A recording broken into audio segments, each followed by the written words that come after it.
L'entrevue du jour, une présentation de la résidence des bâtisseurs Monseigneur Deschênes à Montmagny, une résidence privée pour aînés située au cœur de Montmagny, pour vivre en toute quiétude.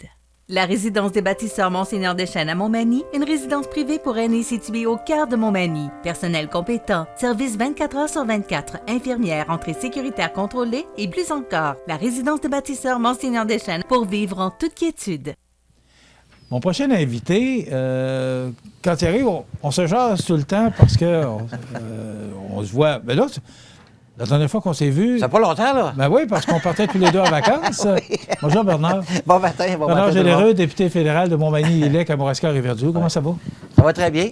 Très bien. Écoute, je remarque qu'il y a un bronzage. Oui, j'ai vu sur Facebook que vous vous êtes adonné à un sport assez extrême. Oui, tout à fait.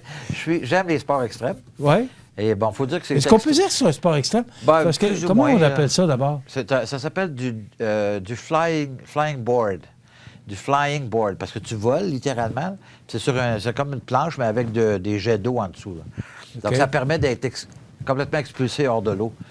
Donc, ça doit être excessivement difficile pour les jambes? Non, c'est pas si pire que ça. Non, non. OK. Ça prend de l'équilibre. Parce que ça prend beaucoup d'équilibre. Parce que t'as pas rien pour te tenir. C'est vraiment les pieds qui... C'est les pieds et les chevilles qui travaillent pour s'assurer de garder l'équilibre avec les jets d'eau, qui sont très puissants, d'ailleurs. Et écoute, moi, j'ai fait de la planche à voile pendant 25 ans. J'ai fait du ski alpin depuis... J'ai l'âge de 5 ans. Ça fait 50 ans que je fais du ski alpin. Donc, l'équilibre, pour moi, c'est vraiment pas un problème. Puis, c'est ça que ça prend. Puis là, ben, ils m'ont dit juste un petit détail. On dit, si tu veux sortir de l'eau, mets-toi droit. Alors, je me suis mis droit, puis je suis monté 12 pieds dans les airs. Mais là, c'est ça, vous êtes dans l'eau, puis après ça, c'est le bateau en avant qui tire, en fait, puis là, ça vous sort de l'eau. C'est en arrière d'un sidou, là, puis quand tu payes sur le gaz, bien, ça fait que le jet d'eau est de plus en plus fort. Plus il paye sur le gaz, plus c'est comme le même principe que pour faire avancer un sidou, c'est-à-dire. Alors, ça a été, je vais vous dire, une très belle expérience. Mais, voyez-vous, j'étais au téléphone avec monsieur le maire de Saint-Aubert, qui m'a vu faire, bien sûr, puis lui, qui est responsable du lac Trois-Saumons, mais moi, j'ai un chalet au lac. Bien, lui, il n'y en a pas, là, mais sauf qu'il est maire de la municipalité. Puis là, bien, il me dit, écoute, Bernard, il y a des gens qui trouvent que ça fait du bruit, ces affaires-là. Regarde, c'est ça. Et ça fait du bruit. Les jets d'eau, évidemment, ça a un impact potentiellement sur le lac ou le fond du lac, tout dépendant de l'endroit où tu es sur le lac, parce que là, on est dans le milieu du lac, là, c'est pas si pire, parce qu'il y a 30 pieds d'eau vis-à-vis de là. OK. Moi, je l'ai vu. Mais c'est quoi avoir de l'équilibre là-dessus, là? Ça, je te dis, ça prend beaucoup d'équilibre. Quelqu'un qui n'a pas d'équilibre, il va tomber par en avant, il va tomber par en arrière, il aura de la difficulté à être capable de rester. Mais moi, il m'a dit juste, tu veux sortir de l'eau, mets-toi droit. Je dis, pas de problème, je me suis mis droit. Mais même, j'ai remarqué, parce que j'ai regardé les images, qu'à un moment donné, M. Généreux lâche la main, puis ça tient juste par une main. Pour montrer que ça allait bien, son affaire. J'ai trouvé ça drôle. Parce que il avait l'air tellement à l'aise. On ne se tient pas à rien, là. C'est juste les pieds, là. On est sur comme une... OK, mais j'ai vu une corde. J'ai cru voir une corde. Non. En fait, ça, c'est le câble qui alimente l'eau, là. Okay. On ne se tient pas après ça, là. Il n'y a pas de... On est complètement dans les airs, là. Complètement libre de nos mains, puis de faire... D'ailleurs, j'ai une vidéo que j'ai pas mis, là, mais parce que je la trouvais pas assez bonne, mais on peut faire un peu comme le dauphin, dans le fond. C'est que les jets d'eau nous poussent hors de l'eau, puis on se redirige pour aller dans l'eau. Ça fait qu'on peut faire comme véritablement... On sort, on rentre, on sort. Non, sérieux, je me suis amusé. Ça a duré une demi-heure, mais eu bien du fun. C'est une demi-heure. Mais là, pour revenir sur le maire de Saint-Aubert... Mais le maire de Saint-Aubert, Justin, à qui j'ai beaucoup, beaucoup de respect, puis j'adore, là, c'est ça, je vais essayer de voir avec lui, parce que le lac Trois-Saumons, comme les lacs de la région d'ailleurs, est un lac qu'on veut protéger, bien sûr, puis qu'on veut s'assurer de sa viabilité à long terme, parce que c'est une source d'eau potable, en plus, là, le lac Trois-Saumons. Donc, il y a des subventions dans les fonds verts de la Fédération canadienne des municipalités. Moi, je suis ouvert à aller chercher tous les fonds qu'on peut aller chercher pour aider les municipalités, autant elles que tous les autres, d'ailleurs, qui ont des lacs, que ce soit le lac Frontière, Ponégamouk, n'importe où, de façon à ce que on peut s'assurer de la préservation. S'assurer de la préservation, ça ne veut pas dire d'interdire les bateaux, ça ne veut pas dire d'interdire les activités. D'ailleurs, je faisais remarquer à Justin, j'ai passé une bonne partie de mes 2 semaines de vacances au lac Trois-Saumons. Le vendredi, le dernier vendredi de la semaine de la construction, là, je suis sorti moi-même en bateau lors du dîner. Là. Je pensais que c'était une journée sans bateau, tellement qu'il n'y avait pas d'activité sur le lac. Là. Il y avait 0 activité. J'étais un seul bateau sur le lac Trois-Saumons. C'est à 6,5 km de long. Puis il y a 700 chalets autour du lac. À quelque part, j'ai dit à Justin, il n'y a pas Tu sais, moi, que j'ai pu observer, il n'y a pas tant d'activités nautiques que ça. D'ailleurs, pour réduire les activités nautiques au lac, ils ont mis des frais pour les gens de l'extérieur pour venir mettre leur bateau à l'eau. Alors, ça coûte 200 $ pour venir mettre son bateau à l'eau pour une journée. Là. Il faut qu'il fasse laver le bateau, ça coûte 15 $. Tu sais, ces freins-là ont fait en sorte que ça a diminué beaucoup l'activité nautique. Ce qui aide, et ce sont des gens qui se plaignent? Ce qui aide à long c'est des résidents qui se plaignent? Bien, les gens qui se plaignent. Il y en a qui se plaignent pour le bruit, là, mais de façon générale, je dirais que les bateaux à vagues, ce sont les plus dommageables pour les rives, si on veut, à cause des vagues que ça provoque. Mais il n'y en a pas tant que ça. Là. Écoute, j'ai vu des lacs pas mal plus utilisés que celui du lac Trois-Saumons. Mais quand même, ça reste que on veut conserver le lac, on veut s'assurer de sa viabilité à long terme. Donc, moi, je vais regarder avec lui s'il y a possibilité de chercher des subventions pour faire des analyses, parce que faut que tu fasses des analyses comparatives. Tu as beau dire que ton lac, l'eau est brouillée, ou il y a des algues, ou ci ou ça, mais il faut être capable de comparer avec des comparables pour voir si véritablement le lac est en mauvais état ou en bon état. C'est le genre de choses que la Fédération canadienne de municipalités a des fonds pour faire des recherches, des analyses pour ça. T'sais. Est-ce que ça a déjà été fait, à votre connaissance? Probablement que oui, mais bon, ça fait longtemps, je ne pourrais pas vous le dire. Là. OK. C'est bon. Bernard, rapidement, là, on va revenir sur la loi, le transfert des petites entreprises et des entreprises agricoles. Je ne veux pas qu'on passe trop de temps là-dessus, parce que la dernière fois, on a passé beaucoup de temps. Non, mais c'est pas... En fait, il y a quand même plusieurs sujets. On en est où? Est-ce que ça va finir par aboutir? Ouais, la réponse est très courte. Le projet de loi qui avait été adopté, on se rappelle que c'est un projet de loi d'un député conservateur d'Arrière-Ban. Il a passé tout le processus, puis il a été accepté au Parlement et au Sénat. Donc, ça, encore une fois, c'est ce que vous avez dit la dernière fois. C'est une première au Canada. Le gouvernement du Canada, le Parti libéral, avait décidé de l'implanter seulement en janvier de l'année prochaine, ce qui faisait qu'il y avait 8 mois là, où les gens étaient en limbo, un peu, ils ne savaient pas où aller. Puis là, finalement, suite aux pressions qu'on a faites, puis aux pressions des entreprises, des fédérations d'entreprises, des chambres de commerce, le gouvernement a finalement décidé d'accepter la loi, parce que le lendemain de son adoption, elle devenait automatiquement. C'est sûr que ça va coûter de l'argent, il faut bien se le dire, là. C'est de l'argent de moins que le gouvernement va avoir dans ses poches, parce que au lieu d'être traité en dividendes, c'est traité comme des sommes d'argent au niveau de l'équité, en tout cas au niveau de l'entreprise. Donc, ça fait en sorte que le gouvernement aura moins de revenus, mais ce qu'on veut, c'est que le transfert des entreprises se fasse dans les familles le plus possible pour avoir de la relève à l'intérieur des familles. Puis, bon, évidemment, ça va toucher quand même un grand nombre d'entreprises au Canada. Écoute, il y en a des entreprises au Canada. Mais vous parlez moins de revenus pour le gouvernement. Est-ce que c'est beaucoup? Ça représente, c'est des centaines de millions. Ça représente des centaines de millions. C'est fiscalement... Et ça, tous les partis sont en faveur de ça? Absolument. Tous les partis sont en faveur, sauf les libéraux, bien sûr, mais sauf que même les libéraux, il y a des députés qui avaient voté contre, parce que des députés libéraux dans l'est de l'Ontario, par exemple, quand tu passes par la 417, ce n'est que des fermes, c'est des fermes à perte de vue. Ces gens-là aussi avaient besoin d'avoir ce genre de règlement-là, parce que c'était inéquitable pour les fermes, particulièrement le monde agricole, mais aussi toute entreprise. C'était inéquitable de ne pas avoir le même rendu fiscal que de vendre à des étrangers que de vendre à ses propres enfants. Donc ça c'est réglé. Les libéraux ont décidé que ça allait être... Finalement, avec la pression qu'on a faite, ils ont décidé de l'implanter maintenant et non pas d'attendre. OK. À partir de quel moment? Est-ce que là, il est en vigueur? C'était à la fin juin, mi-juin, ou en tout cas, ça a été adopté final, à peu près, mettons le 1er juillet. On va dire une date, à peu près, depuis le 1er juillet, les gens fiscalement vont être traités équitablement. OK. Ouais. La PCRE, oui. La célèbre prestation... canadienne de relance économique. Oui. Que le libéraux, on avait voté contre, on avait voté pour en passant. Hein? Nous, on était d'accord depuis le début. Là. Depuis le début de la pandémie, on a dit pas de problème, pas de problème. Puis dans le budget, dont nous, on a voté contre, parce que le gouvernement s'est attribué 100 milliards pour la relance économique sans même savoir ce qu'il allait faire avec. Là. Donc, c'est la raison pour laquelle on a voté contre le budget. Mais à l'intérieur de ce budget-là, il y avait de l'argent aussi, incluant dans ces 100 milliards-là de l'argent pour la PCRE. Donc, et là, le gouvernement Trudeau, parce qu'il faut bien le dire, là, je m'adresse à vous, là, chers auditeurs, là, on va être en élection d'ici une semaine ou deux. Là. Alors, toute la machine, le train a quitté la gare, là, ça c'est clair. Là. Donc, on va être en élection d'ici une couple de semaines. Les libéraux ne voulaient pas que la PCRE finisse durant la campagne électorale. Alors, ils l'ont ajouté un autre petit 3 milliards. Un autre petit 3 milliards. Moi, depuis qu'ils ont annoncé ça, j'ai eu des multiples communications avec des entrepreneurs, particulièrement dans le monde manufacturier, dans le monde de l'hôtellerie, des hôtels. Au moment où on se parle, il y a 115 000 personnes au Québec qui reçoivent la PCRE. Il y a 150 000 postes de disponibles à matin pour travailler. Là. Alors, on paie des gens au moment où on se parle à rester à la maison. Quand les entrepreneurs ne sont pas capables de trouver des entreprises, là, il y en a qui ferment leur entreprise. Ou qui, mais le montant est moindre que l'an passé. Même un montant moindre. À partir du moment où vous êtes payé pour ne rien faire, ça, Félix Leclerc disait, si vous voulez tuer quelqu'un, payez-le à rien faire. Il n'y a rien de pire que ça dans une société que d'avoir des programmes qui permettent aux gens de rester chez eux à rien faire. C'est ridicule. Ça fait partie de la vie d'aller travailler.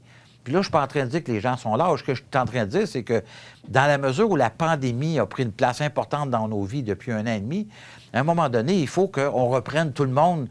On dit, OK, let's go, on retourne travailler, là, parce qu'il y en a de l'ouvrage. Actuellement, là, moi, je vais vous dire, je suis sorti de l'école en 1980, il n'y en avait pas de job. On était tous en chômage, ou à peu près tout le monde était en chômage. Il y avait à peu près 18 de chômage. Là, il y a 3,4, 3,5, 4 de chômage. Il n'y en a plus. Techniquement, en réalité, c'est le plein emploi au moment où on se parle. Il y a 110 000, il y a 150 000 jobs disponibles au Québec, puis peut-être probablement plus que ça. Dans la région ici, là, tout le monde se cherche des employés, puis ils ne sont pas capables de les trouver.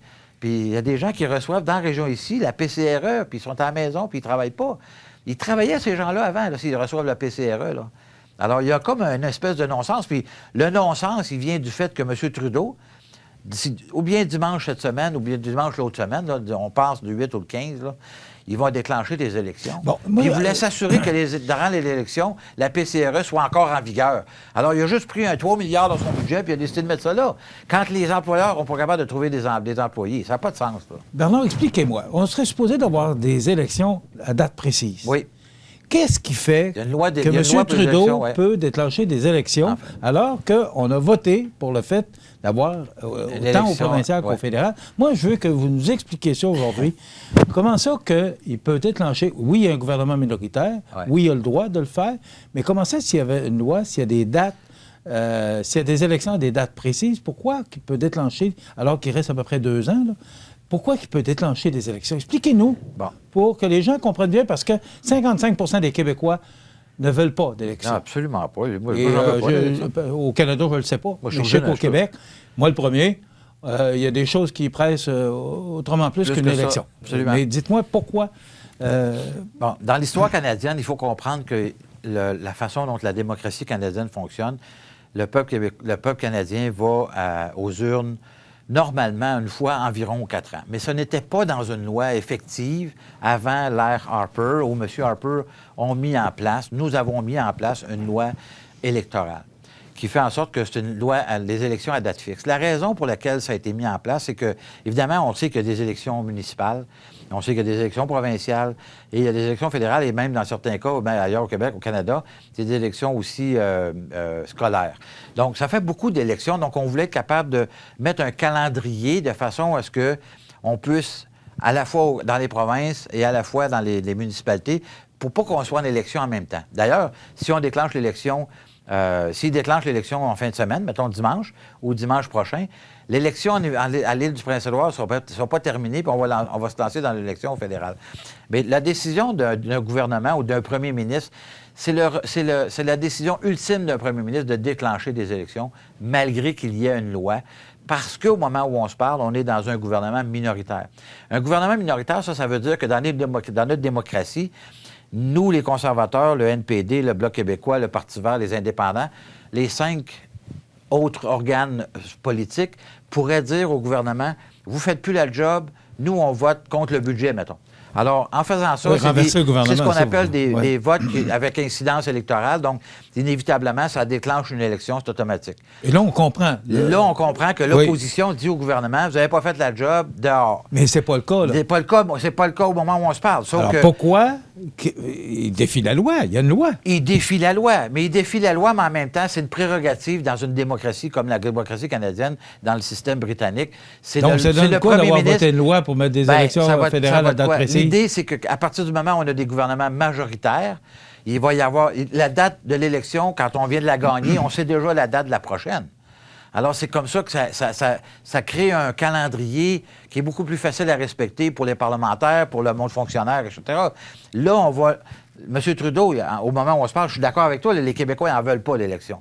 Et moi non plus, j'en veux pas d'élection. Effectivement, on devrait être là jusqu'en 2023. On est encore en pandémie, on voit ce que ça fait avec le variant Delta. Exactement. Ça, c'est un élément, là. S'ils décident de déclencher des élections, c'est comme tirer un 30 sous dans les airs, là, hein? Et puis c'est un flip. Actuellement, ce qui se passe aux États-Unis est quand même assez Exactement. important. Puis ça va. On est quand même assez bien vaccinés au Canada, quoique, on parle de 80 et plus qu'il faudrait qu'on soit vacciné. C'est pas le cas actuellement, là. Partout au Canada, j'entends. Au Québec, ça va bien.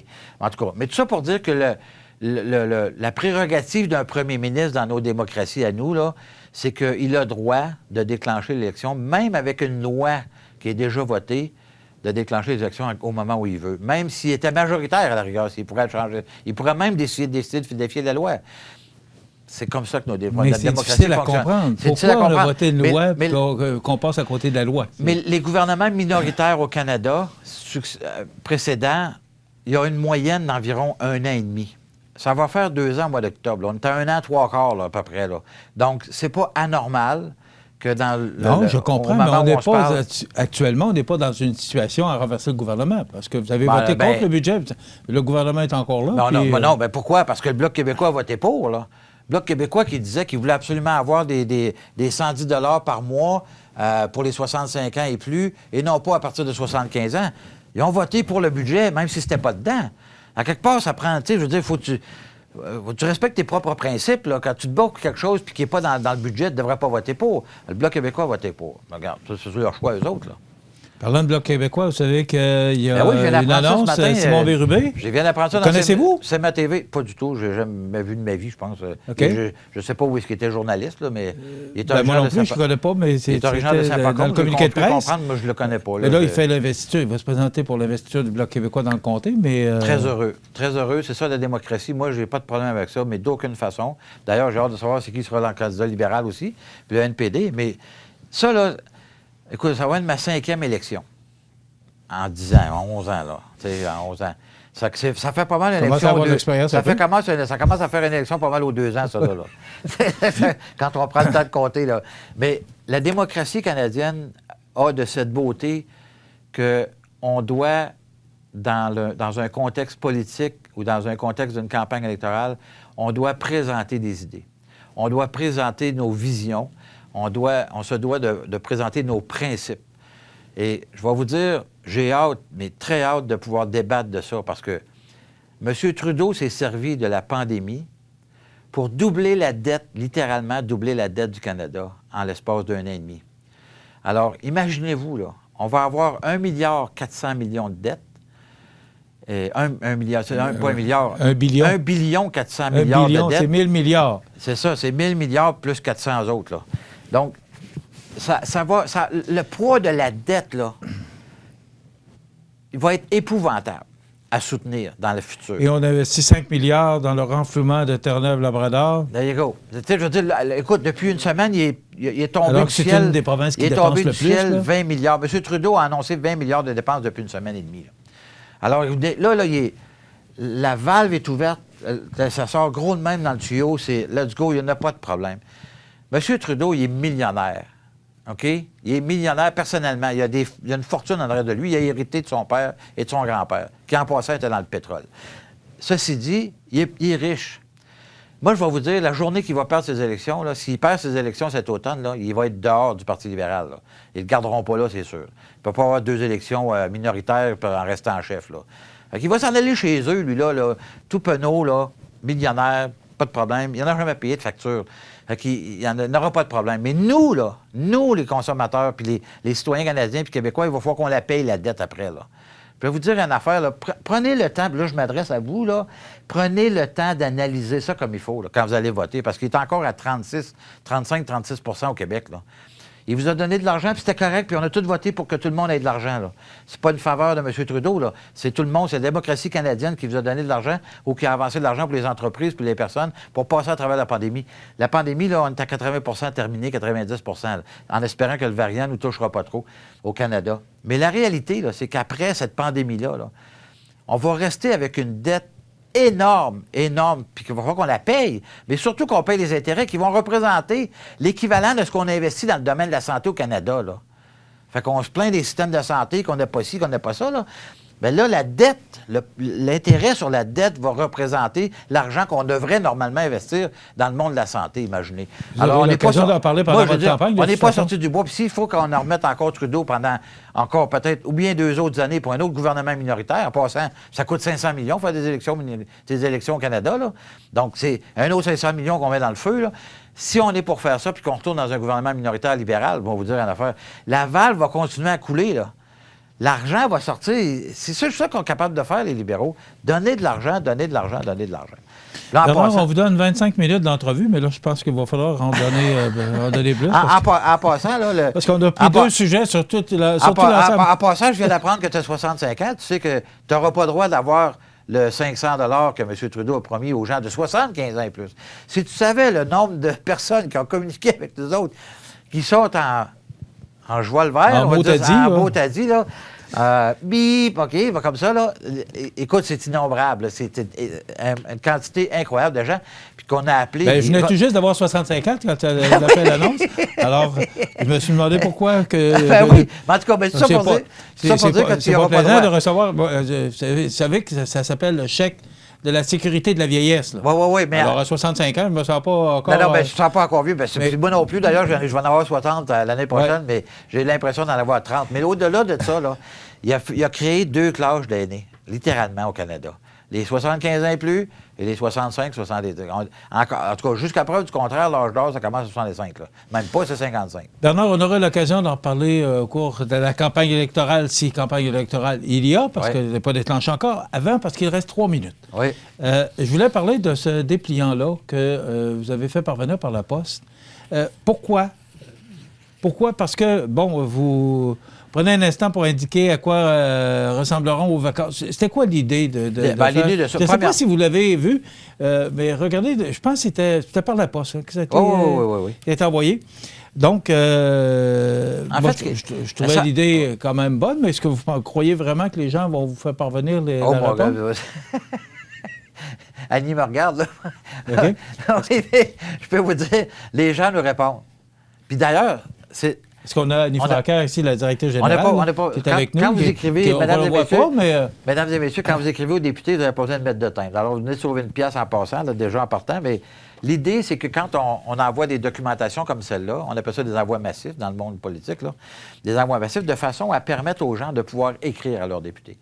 Donc, ça ne leur coûte rien pour nous écrire et on leur donne des suggestions, puis on leur donne de l'espace pour être capable de nous dire qu'est-ce qui les concerne à ce moment-ci. Écoutez, on en reçoit des centaines, là. Les gens nous réécrivent par centaines. Oui. Et à chaque fois, et je le dis bien, là, à chaque fois que les gens mettent leur numéro de téléphone puis nous demandent de leur rappeler, on les rappelle. Alors, moi, je me fais un devoir de rappeler ces gens-là, puis les gens sont incroyablement heureux que je les rappelle. Ils pensent que c'est une patente à gosse, que c'est juste pour avoir des numéros de téléphone. Non, oubliez ça, là. Moi, j'appelle les gens quand ils nous marquent, quand ils nous indiquent qu'ils veulent qu'on les rappelle. Et ils nous parlent de toutes sortes de choses qui les concernent. Puis, dernièrement, dans le dernier renvoi que j'ai fait, là, ce qui les concerne le plus, c'est justement la retraite, la sécurité du revenu. La population vieillit. Donc, inévitablement, c'est quelque chose qui nous interpelle plus. Moi, j'ai jamais eu de rire dans ma vie. Cette année, j'ai commencé à prendre des rires. Je n'avais jamais pris de rire encore. Moi, j'avais tout mis mes œufs dans le même panier dans ma business. Mais aujourd'hui, j'ai pas le choix de me rendre compte que ça me prend d'autres choses que juste des revenus de ma business. Ça me prend des rires. Alors, il y a bien des gens qui sont... Là, je me suis occupé de ça, mais avant ça, je ne pensais pas à ça, moi, là. Donc, il y a des éléments en vieillissant qui nous concernent, qui changent et qui nous interpellent. Donc, le député, là, on est là pour ça, pour répondre aux questions. Et puis, on a aussi... Ça vous donne quand même passablement de renseignements sur vos Oui, bien ça, maintenant, on fait juste confirmer que les renseignements qu'on a sont bons. On les a déjà, ces renseignements-là. C'est pas parce qu'on les a pas. Là. On a déjà dans nos bases de données l'ensemble de l'information d'Élections Canada. Ça vient d'Élections Canada, cette information-là. On ne la vole pas nulle part. Là. Puis alors, je dois vous arrêter. Puis on a aussi l'adresse de toutes les choses de niveau touristique aussi dans la région. Probablement, quand on va se revoir, on sera probablement en élection. Possiblement. Alors, on aura l'occasion de jaser sur les différents dossiers qu'on vient de jaser là. Absolument. on va vous souhaiter... Toujours un plaisir. Puis si je ne suis pas réélu, au cas où je ne serais pas réélu, bien, je vais remercier toute la population. Puis je te remercie d'ailleurs d'avoir l'occasion de travailler avec toi dans les 4 dernières années, 5 dernières années même. Oui. Et on va travailler fort pour le demeurer. Merci. Merci. Bernard Généreux, député fédéral de Montmagny, Lilek, Kamouraska, Rivière-du-Loup. Voilà, ça complète notre émission. Dans quelques instants, la chronique La Pouponnière. Et on se retrouve demain pour une autre émission d'information sur la Côte-du-Sud. Passez une belle journée parce qu'on nous annonce une belle journée. À demain. L'entrevue du jour, une présentation de la résidence des bâtisseurs Monseigneur Deschênes à Montmagny, une résidence privée pour aînés située au cœur de Montmagny, pour vivre en toute quiétude.